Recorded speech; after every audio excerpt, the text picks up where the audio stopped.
हैदराबाद में पके किले चौक वेझो बर्गर जे दुकान तां फुर जो वाक़ियो पेश आयो आहे। हथियारबंद मज़ामत करण ते हिक ॼणे खे ज़ख़्मी करे फरार थी विया। अणॼातल हथियारबंदनि बर्गर जे दुकान ते ताह करे 1 लख रोक ऐं मोबाइल फ़ोन फुर कई। मज़ामत करण ते दुकान मुलाज़िम नदीम खे ज़ख़्मी करे फरार थी विया। पुलिस जो चवणु आहे त ज़ख़्मी खे सिविल अस्पताल मुंतक़िल कयो वियो आहे। वधीक जांच कई पई वञे। अव्हां खे आगाह करे रहिया आहियूं फुर बाबति। हैदराबाद में पके किले चौक वेझो बर्गर जे दुकान तां फुर जो वाक़ियो पेश आयो आहे। हथियारबंद मज़ामत करण ते हिक ॼणे खे ज़ख़्मी करे फरार थी विया। अणॼातल हथियारबंदनि बर्गर जे दुकान ते काह करे 1 लख रोक ऐं मोबाइल फ़ोन फुर कई। मज़ामत करण ते दुकान मुलाज़िम नदीम खे ज़ख़्मी करे फरार थी विया। वधीक तफ़सील मालूम कंदासीं। टेलीफोन ते मौजूदु आहे हैदराबाद खां Sindh TV news reporter Feroz Babar. जी फिरोज़, फुर बाबति आगाह कजो।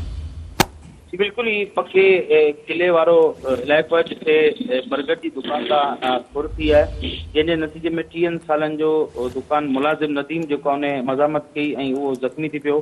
दुकान मालिक जो चवणु आहे त ॾोहारी जेके आहिनि उहे 1 लख रुपया नक़द ऐं मोबाइल फ़ोन फुर करे फरार थी विया आहिनि। ज़ख़्मियुनि खे सिविल अस्पताल ज़ख़्मी खे मुंतक़िल कयो आहे, जॾहिं त वाक़िए सबबु जेको आहे इलाइक़े में ख़ौफ़ पखिड़िजी वियो आहे। ॿिए तरफ़ पुलिस सिटी ऐं फोर्ट पुलिस हदबंदी जो तकरार ॼाणे उते अञा मौजूदु आहे। हद जी अञा कंफर्म उन्हनि खे न पई थिए, जॾहिं त एस एच ओ सिटी सां असां ॻाल्हायो आहे मुज़फ़र ख़ालिद सां, त हुन जो चवणु आहे त मामले जी हद खां असां जांच करे रहिया आहियूं। जॾहिं त अॼु सुबुह जो बि कासमाबाद थाणे जी हद GMB कॉलोनी में बि हिकु जेका फुर जी वारदात पेश आई हुई।